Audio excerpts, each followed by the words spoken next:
चार दोस्त स्कूल में पढ़ते थे। एक दिन उन्होंने फैसला किया कि वे रेस्टोरेंट जाएंगे, साथ में बैठकर खाना खाएंगे और बातें करेंगे। वे एक छोटे से रेस्टोरेंट में गए, खाना ऑर्डर किया और हंसी मजाक के साथ अपनी दोस्ती के लम्हों का आनंद लेने लगे। बातों बातों में उन्होंने एक निर्णय लिया। आज के बाद वे ठीक 40 साल बाद इसी जगह मिलेंगे।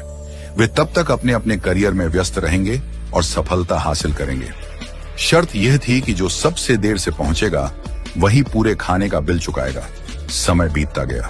चारों दोस्त अपनी अपनी जिंदगी में आगे बढ़ गए। कोई बिजनेसमैन बना, कोई वकील, कोई जज और कोई अध्यापक। सभी अपने कार्य क्षेत्र में सफलता की ऊंचाइयों को छूने लगे। 40 साल बाद अब वह छोटा सा रेस्टोरेंट एक भव्य 5 स्टार होटल बन चुका था और वहां काम करने वाला एक साधारण वेटर अब उस होटल का मालिक बन चुका था।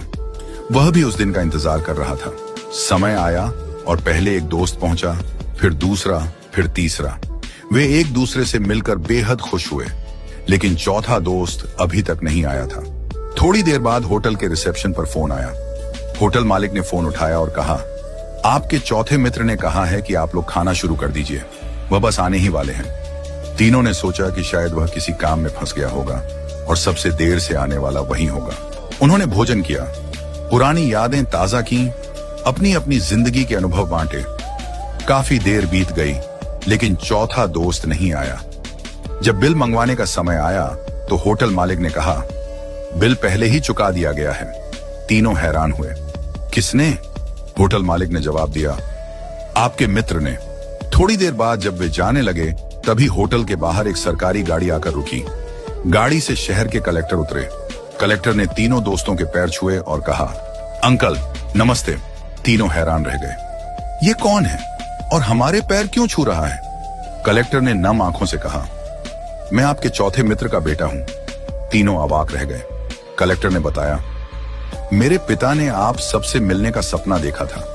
वे बचपन से ही इस दिन का इंतजार कर रहे थे, लेकिन 2 महीने पहले कैंसर से उनका निधन हो गया।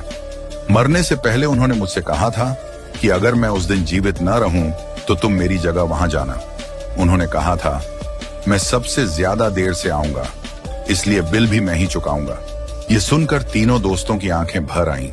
तीनों दोस्तों को अपने मित्र की मृत्यु का गहरा दुख हुआ, लेकिन उससे भी ज्यादा दुख इस बात का था कि 40 साल तक वे एक दूसरे से नहीं मिले। क्यों इतनी जिद की कि 40 साल इंतजार करना पड़ा? क्या फायदा ऐसी शर्त का जो दोस्ती से ज्यादा महत्वपूर्ण हो गई? आज हम भी अपनी जिंदगी में यही गलती कर रहे हैं। हम अपने परिवार, रिश्तेदारों और दोस्तों से मिलने का समय नहीं निकालते। हम अपने